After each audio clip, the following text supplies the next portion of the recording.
eu sou a Tatiana Pires, editora da revista Bem-Estar, e hoje no nosso podcast recebemos a psicóloga Mara Madureira, especialista em terapia cognitivo-comportamental.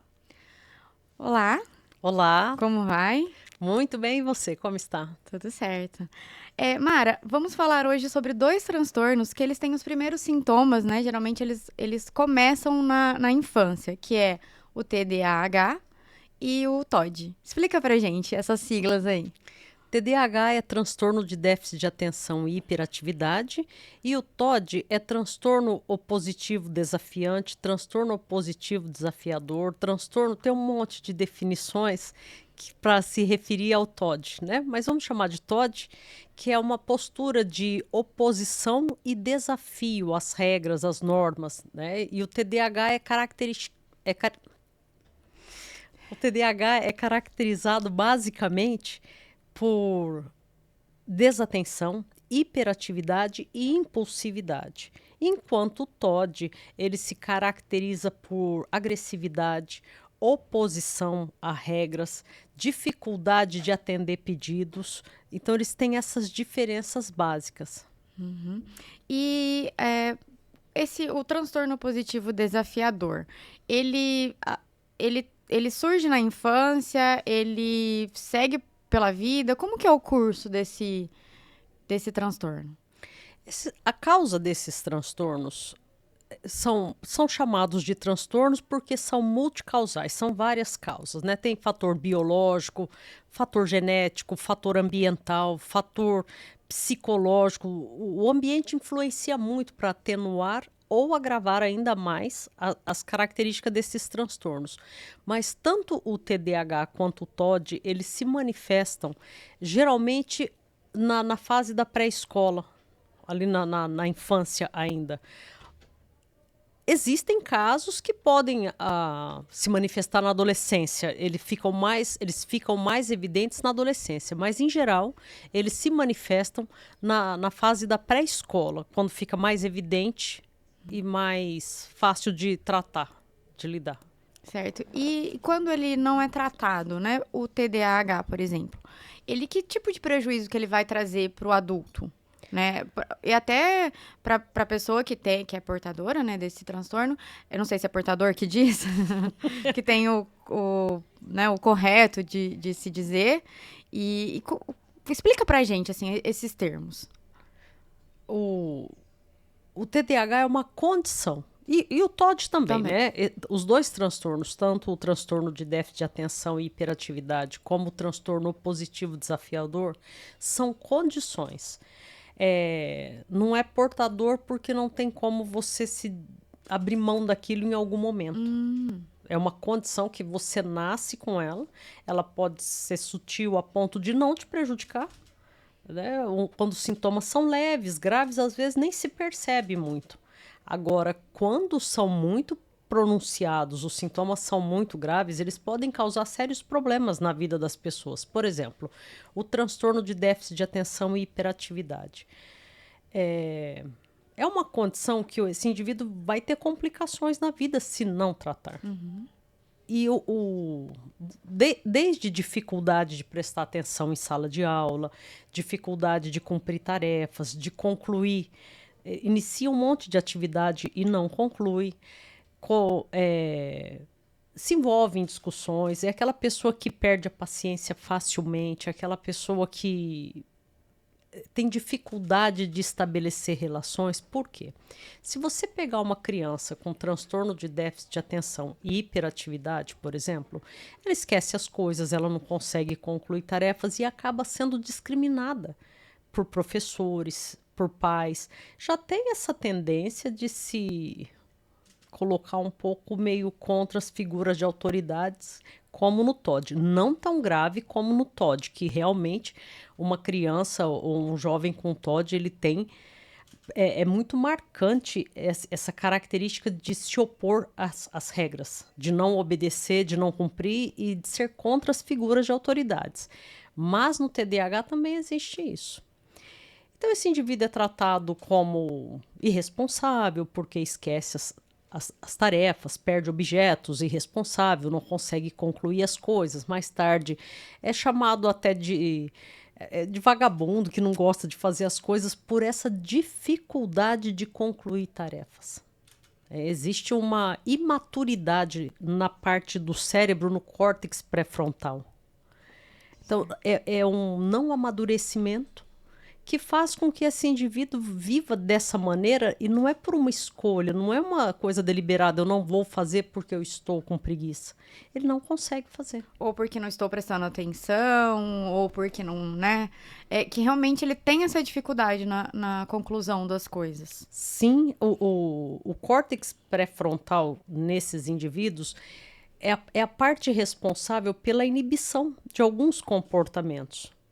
E a pessoa com TDAH, ela não consegue inibir barulho, luminosidade, luz piscando. Ela não consegue deixar de prestar atenção. Por exemplo, nós estamos aqui conversando. Se tivesse um barulho aqui, uma pessoa com TDAH, ela não consegue ignorar aquele barulho e prestar atenção em você, como a maioria das pessoas faz. Ele confunde. E aí ele não consegue desenvolver a atividade que ele tá se propondo a fazer naquele momento. Se tiver algo que tá chamando atenção, que tá distraindo. Sim, se distrai muito rapidamente, tanto pelos estímulos externos, quanto pelos pensamentos. Está numa linha de raciocínio, vem um outro pensamento e a pessoa se perde naquilo. Ah, então não é só o ambiente externo. Não. Tem Às vezes ele pode estar num silêncio, né? Suponhamos que não tenha nenhuma distração, tá estudando, tá executando alguma coisa ali, mas ele próprio pode se vir a saída do foco, da concentração. Sim, tá isso? aqui conversando, vem um pensamento e perde completamente. Eu tenho TDAH. Eu tenho TDAH. Então, você está conversando aqui, um pensamento, uma ideia, é como se desconstruísse todo o raciocínio. Desaparece, sabe, uma coisa fugaz, assim, desaparece totalmente. Aí precisa ser resgatada aquela ideia, o que estava arquitetado na mente desaba tudo.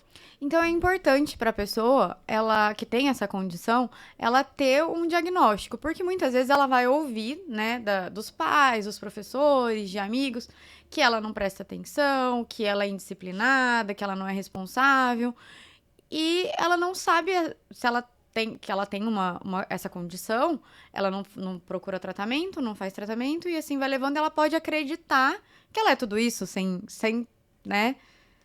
Como que é isso? Exatamente como você coloca, Tatiana. Exatamente assim. O não diagnóstico, a pessoa não diagnosticada, ela é o tempo todo criticada pela família, por professores, pelos pares, por chefes, por conta os maiores acidentes, a maioria dos acidentes de trabalho são com indivíduos com TDAH. Porque não presta atenção, esquece, perde completamente foco. Essa exposição continuada às críticas negativas, faz com que o indivíduo tenha baixa autoestima. Olha como que a coisa funciona.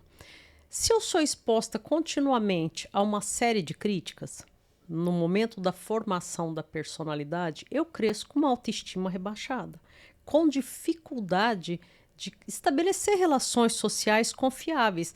Tem, ultimamente, um monte de memes que você vê que a pessoa diz assim: prefiro bicho do que gente, prefiro gato do que gente, cachorro.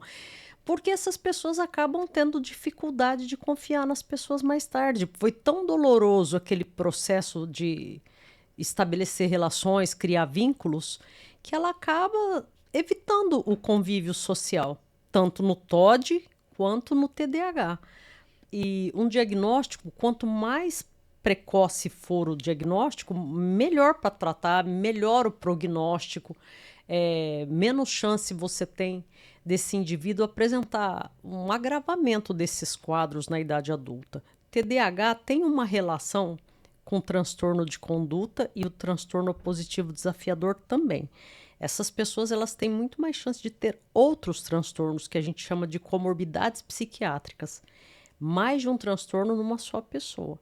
E se isso não for tratado na infância, a probabilidade de agravar e evoluir para transtornos antissociais, que o pessoal chama de sociopatia ou psicopatia antigamente, é muito grande.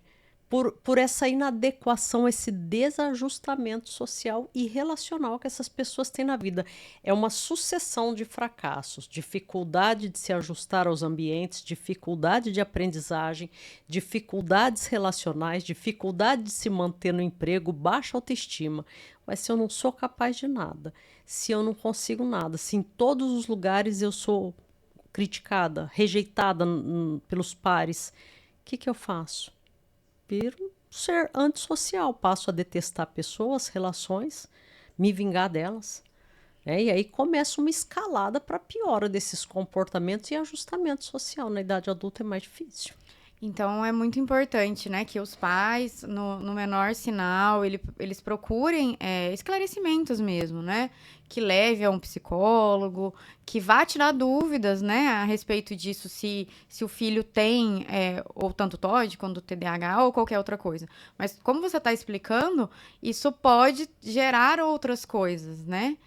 E então, assim, o que você poderia dizer para os pais, para os responsáveis, em relação a tô suspeitando de que tem alguma coisa aqui, porque muitas vezes a pessoa não tem o esclarecimento, né, de transtornos, não são transtornos mentais, né? São transtornos mentais? Os transtornos Tô meio psiquiátricos assim. são os transtornos Eu psiquiátricos. ia falar transtornos psiquiátricos. São transtornos mentais. Então, não tem todas as informações, né, a respeito disso, mas tem algum sinalzinho de alerta, tá sentindo que tem alguma coisa diferente.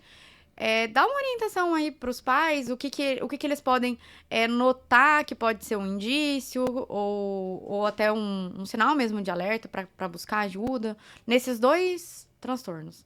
Olha, Tatiana, qualquer criança na pré-escola, na adolescência, pode fazer birra, pode resistir a fazer tarefa, cumprir uma atividade, pode esquecer objeto. Qualquer criança pode fazer isso, né? O jovem mesmo.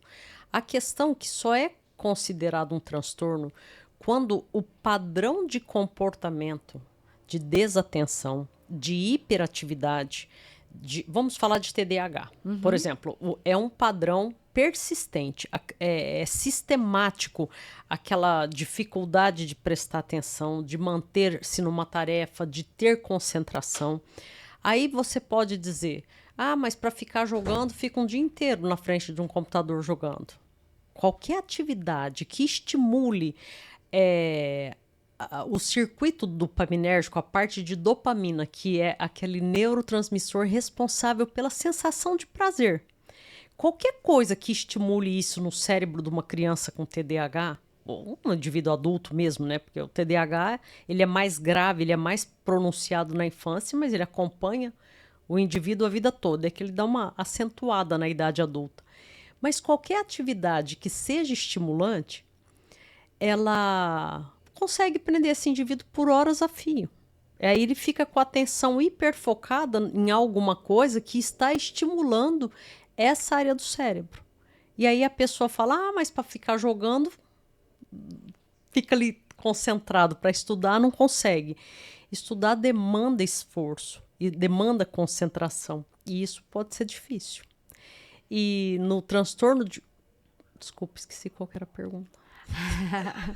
Imagina. Quais são os sinais, né, que pode levar aos pais criarem um alerta, pensarem, tem alguma coisa aqui de diferente, procura ajuda? Sim. Quais são esses sinais? Como eu estava dizendo, qualquer criança pode estar um dia resistente, pode se opor, pode ser mais raivosa. No entanto, é um padrão persistente. Você percebe que aquilo é recorrente. Todas as vezes que você pede algo, uma criança com TOD se recusa a fazer. O tempo todo ela questiona o papel das autoridades familiares, professores, chefes no trabalho, se opõe àquilo, não consegue se manter focado naquela atividade. A hiperatividade, criança com hiperatividade é aquela criança que não para, ela não para, não é uma criança arteira, ativa, não, é uma criança que não para, escala, sobe, cai, se machuca, não consegue ter controle, não inibe a impulsividade, aquela coisa de fazer, de tá ali, tem dificuldade na escola por conta da desatenção e do não cumprimento de tarefas, tá? Não é porque não tem capacidade cognitiva, é porque não consegue focar ali mesmo. Se isto for um padrão persistente, em geral os professores percebem. Em geral é na escola, quando a gente fala na escola, que é o momento que se pronuncia, e é quando a criança é colocada num contexto diferente, onde ela tem que cumprir tarefas, ela tem mais normas ali. E compete aos pais procurar ajuda, fazer um diagnóstico, tratar. O tratamento é Eu ia te importante perguntar para a do tratamento. criança. Como é o tratamento para esses dois transtornos? O tratamento é com psicoterapia cognitivo-comportamental, não só para a criança, mas também para orientação e informação dos pais, treinamento dos pais, como os pais devem lidar com isso.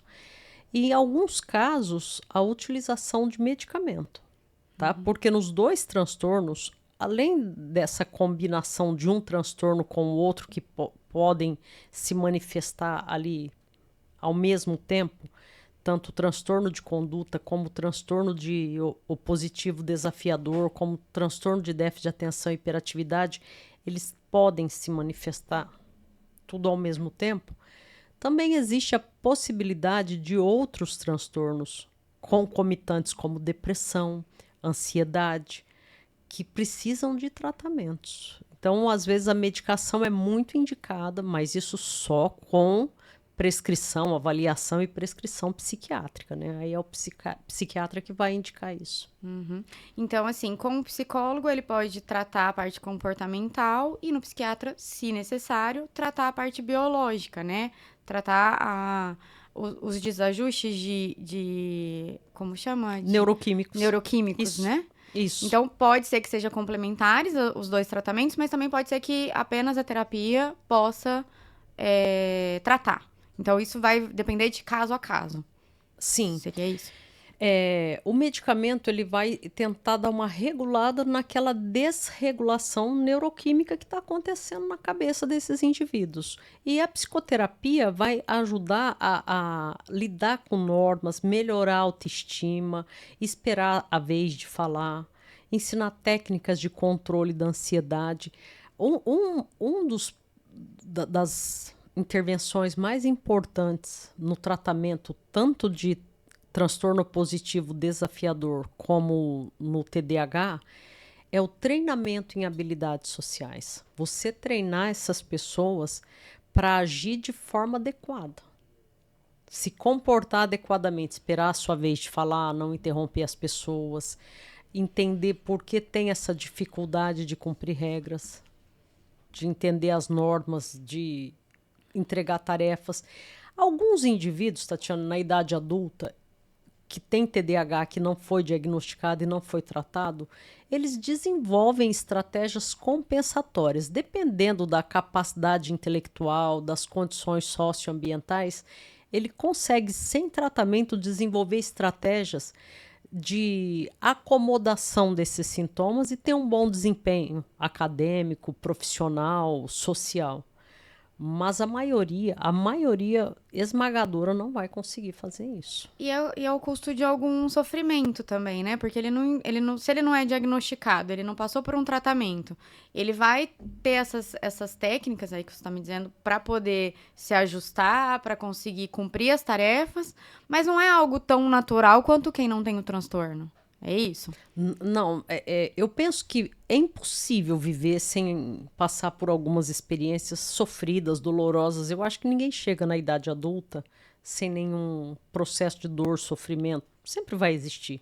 Só que para quem tem transtorno de déficit de atenção ou transtorno positivo desafiador, é muito difícil porque a própria sociedade não compreende, o próprio meio em que ele vive, muitas vezes a família, a escola, não compreende que aquilo que ele faz não é uma coisa deliberada por mau caratismo, por desinteresse, é uma incapacidade de se manter quieto, é uma incapacidade de cumprir tarefas, é uma incapacidade de cumprir ordens, de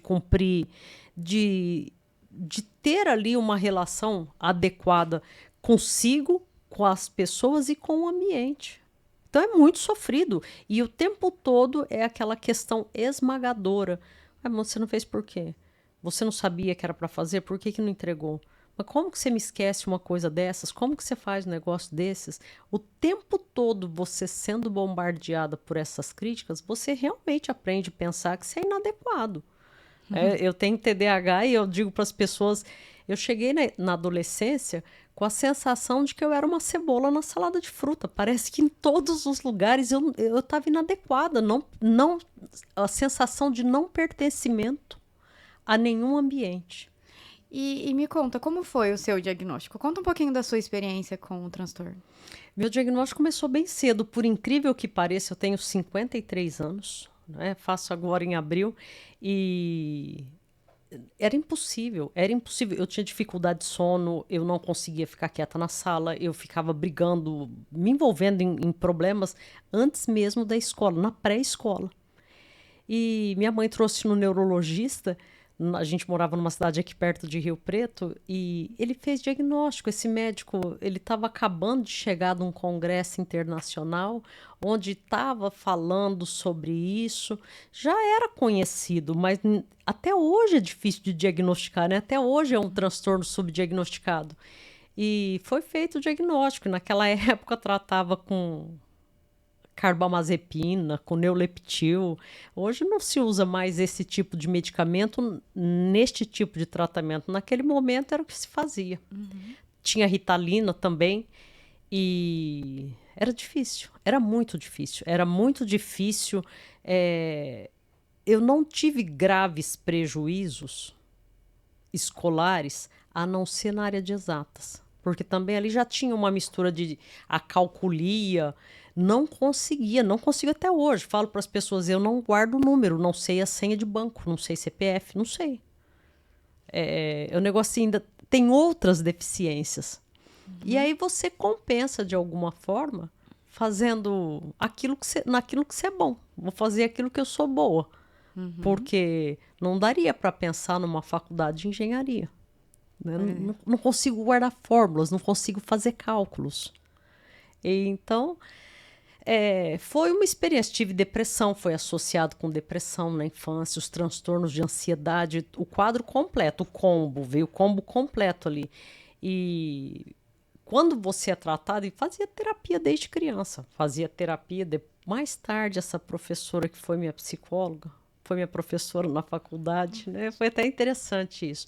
Vinha transtorno alimentar, você tenta compensar aquela ansiedade, aquele desajuste, se dando algo prazeroso. Lembra quando a gente falava da dopamina, né? Que enquanto você está tendo alguma resposta dopaminérgica, então é muito comum também desenvolver transtornos, compulsões, dependência química, compulsão alimentar, jogo patológico, compras, compulsão por sexo, até compulsão por roubo, aqueles cleptomaníacos, porque uma coisa vai levando a outra. Na tentativa de compensar, você acaba desenvolvendo um outro transtorno. E aí você passou por tratamento, né? Sim. Conta pra gente, o quanto o tratamento foi importante também pra você, já que você me, né? Agora eu tô... Acho que foi fundamental. Porque assim, você disse que que o TDAH é muito subnotificado até hoje. Então você teve numa época ainda que nem se falava tanto, né? Você foi diagnosticada. Então, assim, queria que você contasse a sua experiência, até com o tratamento, para que as pessoas que estejam nos ouvindo saibam que, através do tratamento, se tem uma vida mais próximo do não transtorno. Ótimo, do não transtorno é ótimo. Né? Porque a gente não pode dizer que é uma vida normal, porque ela não deixa de ser normal quem tem o TDAH, né? Ele tem mais dificuldade. Então, é só pra... Muita dificuldade. Por exemplo, a capacidade de esquecer coisas elementares é incrível. Então, por exemplo, eu trabalho há 27 anos numa empresa. Eu não consigo decorar os ramais, que qualquer pessoa que começa a trabalhar lá, em uma semana sabe todos os ramais. Eu nunca consegui. Na minha mesa tem um papel com o número dos ramais. Eu não consigo guardar rotas. Eu vou 1000 vezes em um lugar e não sei voltar. Aqui no diário, por exemplo, eu tenho que colocar no Waze, no Google Maps, porque eu não sei voltar, eu não consigo guardar rotas na minha mente. Olha. Não existe. Eu não consigo fazer palestra com PowerPoint. Aí as pessoas dizem assim, mas como que uma pessoa com TDAH, que tem déficit de atenção, consegue falar por 1 hora sobre um tema e não consegue basear no PowerPoint? Aí você tem que explicar. Como é que isso funciona? Você olha para aquela tela que você acabou, você pode ter escrito aquela tela 2 horas antes da palestra. Você olha para aquilo e fala, por que eu coloquei isso aqui mesmo?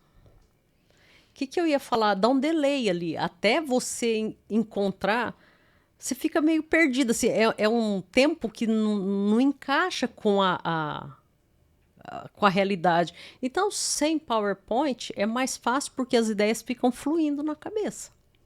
E o tratamento, na época, minha mãe me levava em psiquiatra, em neurologista e psicólogos. E era fundamental, aquilo foi fundamental para o ajustamento. Eu acho que eu estaria presa hoje se eu não tivesse tratado. Porque imagina, você chega na adolescência se sentindo errada no mundo.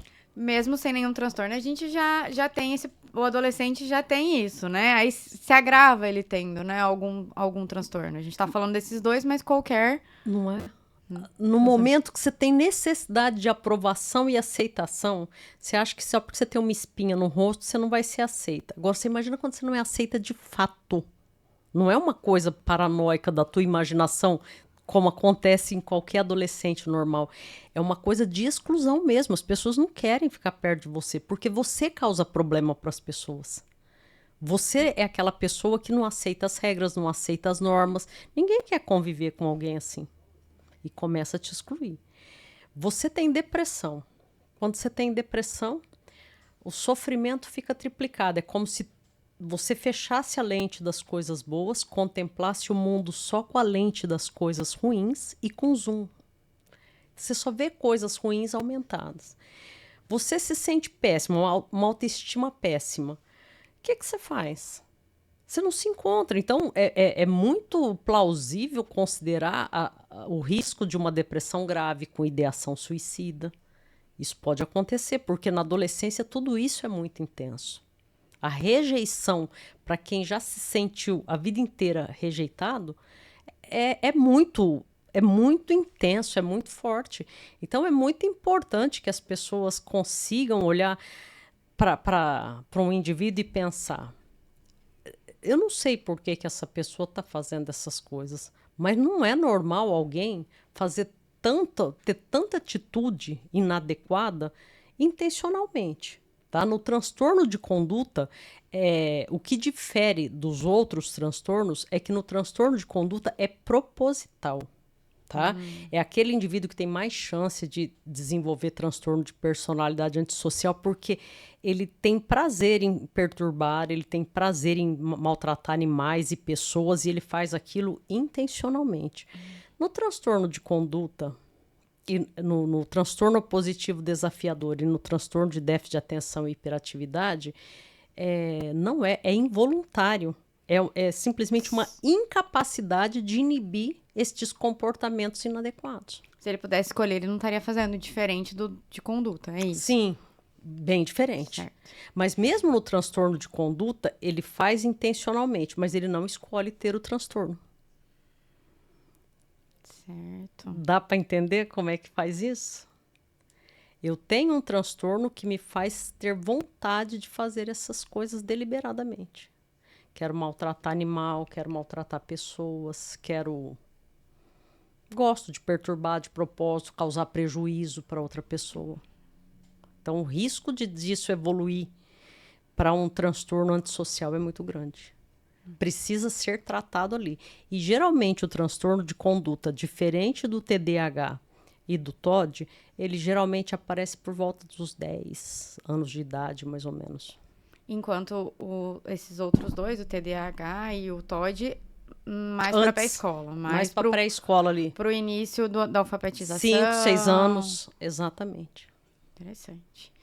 E assim, qual que é o papel da escola? Você me disse que os professores, né, geralmente, é quem tem esse olhar e acaba chamando os pais, contando, né, acaba pré-diagnosticando, uma vez que não são psicólogos nem psiquiatras, mas eles notam esses primeiros sintomas. E a partir do momento que notou os sintomas, avisou os pais e tal, o papel da escola. Tem um aluno aqui que está diagnosticado com um desses dois, ou os dois transtornos concomitantes. Como que a escola tem que agir para que essa criança ela seja inserida, não se sinta discriminada, né? Para que ela consiga exercer essas atividades escolares? Aí é o grande desafio, né? Esse é o grande desafio, porque você viu uma reportagem esses dias agora, acho que um professor da USP que deu um prêmio de pior aluna para uma garota que teve um problema de saúde aí. Então você pensa assim, numa universidade renomada, né? Renomada como a USP, um professor está fazendo isso. Imagine nas escolas públicas, na escola de ensino médio, né? Claro que esse professor também não é parâmetro para a gente julgar os professores, mas E nem a universidade, mas enfim, não se espera que num lugar como aquele, né, como professor, isso vai acontecer. Isso vai acontecer. Causa espanto você ver uma situação dessa. Mas o que a escola tem hoje de políticas públicas, principalmente na rede pública de ensino? A inclusão, o que é muito bom. A inclusão é muito bom. Só que o que é muito ruim? Não ter uma estrutura que absorva essas crianças com transtorno do espectro autista, criança com TDAH, porque elas não conseguem se ajustar àquele modelo de aula convencional. Aí é uma sobrecarga para o professor ter que lidar, é um problema para os outros alunos e um problema para a própria criança que tem o transtorno. Então a escola tem que repensar um preparo para absorver, para a inclusão mesmo. Não faz sentido você excluir, mas tem que ter um preparo. Tem alguém ali que acompanhe aquele indivíduo, que dê um respaldo. Eu não sei muito bem como é que funciona essas políticas públicas educacionais, mas eu só sei que o modelo que tem hoje não dá conta. O que a gente vê são professores no nível de esgotamento emocional, um monte de transtorno, pedindo afastamento do trabalho por conta dessa sobrecarga de políticas inclusivas, que faço questão de deixar claro, são muito boas, porém não tem estrutura para dar conta da inclusão desses alunos que não se encaixam na convencionalidade ali. Porque não basta colocar na mesma sala, precisa ter um preparo para que toda essa dinâmica funcione, tanto para esse aluno, quanto para os alunos que não tenham, para que consigam viver, né, juntos, aprenderem juntos. Então, isso precisa de uma estrutura da escola, um preparo desses profissionais, é isso? Sim, de políticas públicas que deem conta da inclusão. Porque você faz a inclusão e como é que você lida com ela depois?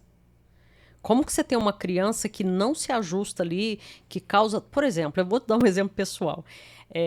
Eu era aquela criança que falava o tempo todo, que ficava tacando papel nas outras crianças, colando chiclete no cabelo das pessoas. Cheguei a cortar uma trança de uma garota no quarto ano. Nossa. Mas suspensão direto, suspensão. Minha mãe quase morria, coitada. De tanto sofrimento e decepção com aquilo. Mas era o que dava para fazer, era o que tinha para aquele momento, né? E tinha uma professora de matemática, eu era incapaz de aprender matemática. Naquela aula, era a única aula que eu respeitava. Porque nas outras aulas, por exemplo, aula de física, era impossível, além de já não prestar atenção ainda num tema que faz você se sentir incapaz mesmo, quando você está diante, todo mundo está aprendendo. Ou a maioria está aprendendo, ou você tem a impressão de que estão aprendendo. E você se sente burro. O sentimento é esse, é como se eu fosse burro ali, incapaz de aprender. Mas essa professora, ela tinha uma habilidade, nunca vou esquecer, da dona Marina. Ela tinha uma letra linda, ela escrevia na lousa, e eu gostava de escrever. Eu ficava imitando a letra dela. E por que na aula dessa professora eu não fazia aquelas coisas? Porque ela dizia assim, ó, Mara, vou colocar uma cadeira aqui ao lado da minha mesa, porque eu gosto de você bem próxima de mim. Você pode me ajudar? Ela pedia para eu passar a matéria no lousa. Como tinha letra bonita, eu ficava imitando a letra dela, né? E já fazia caligrafia, porque era o que conseguia fazer ali. Ficava passando matéria. Estar participando, me sentindo útil, era como se alguém me valorizasse ali. Então, havia essa relação com essa professora que hoje eu fico pensando, não é difícil treinar professor para entender essa deficiência. Eu era um anjo na aula que eu menos sabia. O que deveria ser a pior ali, é porque ela falava, você pode me ajudar, você pode ficar aqui perto de mim, era um Não era papel... só uma chuva de críticas igual você recebia em outras ocasiões, né? Não Então ela sabia havia. lidar. Eu nunca tive a oportunidade de encontrar essa professora para perguntar para ela, você entendia de TDAH? Você sabia que eu tinha TDAH? Você sabia que aquela era uma estratégia eficiente? Eu não sei. Mas ela agia diferente. Os outros punham para fora, mandavam para a diretoria, criticavam, humilhavam. Era humilhante aquela coisa de ser repreendido na escola, né? A maioria das pessoas tem medo de falar publicamente, de falar para uma plateia, por conta dessas experiências na escola. Quando você fala alguma coisa e todo mundo ri. Isso fica registrado no teu processo de aprendizagem e ele vai conduzir tua ação na idade adulta. Você não tem mais consciência onde foi que eu adquiri o medo de falar em público. Na sala de aula. Quando você fala alguma coisa, todo mundo ri da tua cara. Um dia que você chega com uma roupa diferente, todo mundo ri de você.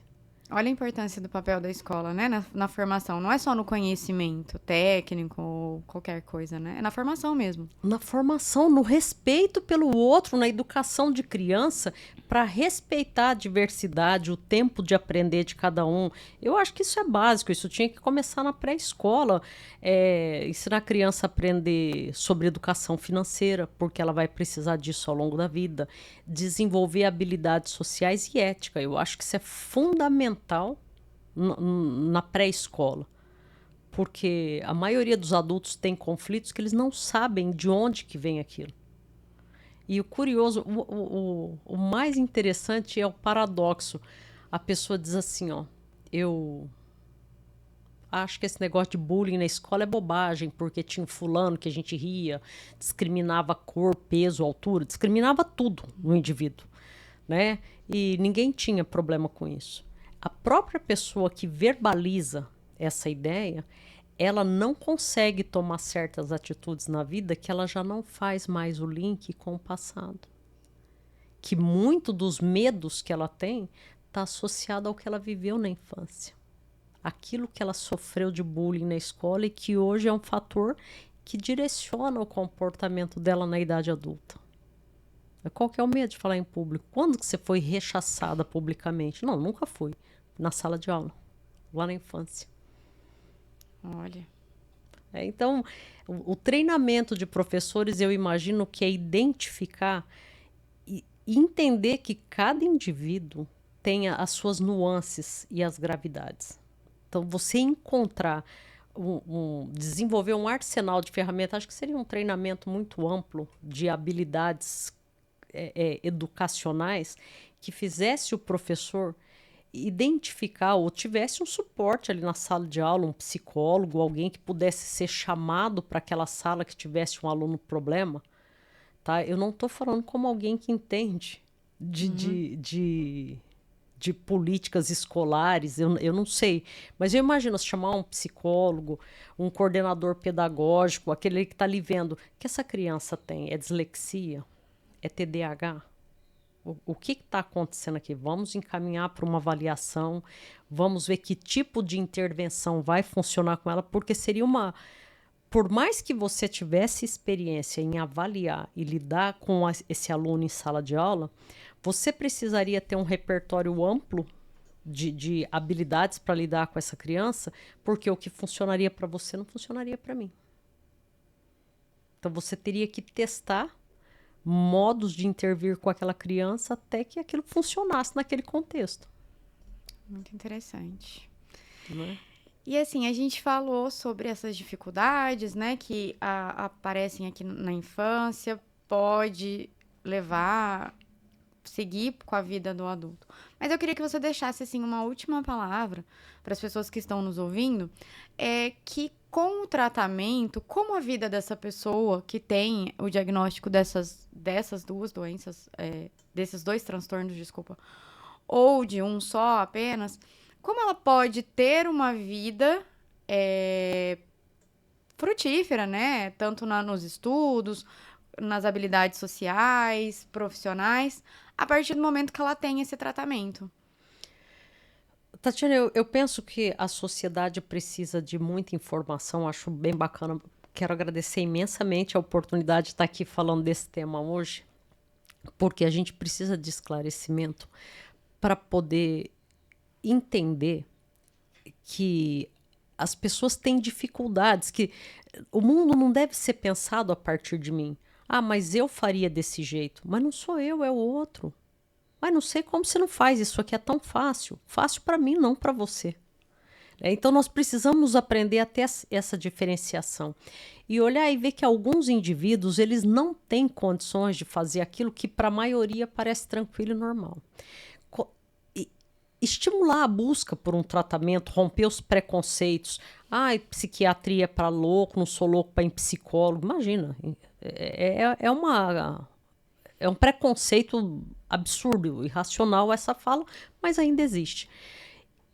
E buscar uma ajuda, encorajar essas pessoas a buscar tratamento para que elas tenham todo o suporte necessário, tanto desde a medicação, da parte neuroquímica, quanto da ajuda psicológica para construção da autoestima, porque muitas vezes nem construiu uma boa autoimagem, né? A pessoa se pensa como alguém ruim, sem valor. A reestruturação cognitiva, aprender a repensar aquilo que ela está pensando de maneira inadequada, desenvolver habilidades sociais para conseguir explicar para as pessoas em volta dela também que ela tem um transtorno e que ela precisa ser respeitada na limitação dela. O fato de eu ter um transtorno não me autoriza a ser impulsiva, a ser irresponsável, a destratar ninguém. Mas que muitas vezes um lapso, um erro, um deslize não é proposital, que é parte do conjunto de sintomas que esses transtornos apresentam. Quero agradecer a sua participação, foi muito esclarecedora, porque são coisas que a gente... É o conhecimento, né? Como você mesmo disse. O conhecimento vai fazer com que essas pessoas se tornem aceitas e elas também se insiram, né? Para viver em sociedade. Então, muito obrigada por todo o esclarecimento e quero agradecer a sua participação. Ô, Tatiana, eu que agradeço a você, ao Diário, pelo convite, pela oportunidade de estar aqui e falar de uma questão tão relevante, que é esse sofrimento emocional que pode levar as pessoas muitas vezes a quadro de sofrimento real e causar problema para outras pessoas também. Tá? Muito obrigada. E para você que acompanhou até aqui, meu muito obrigada e até a próxima.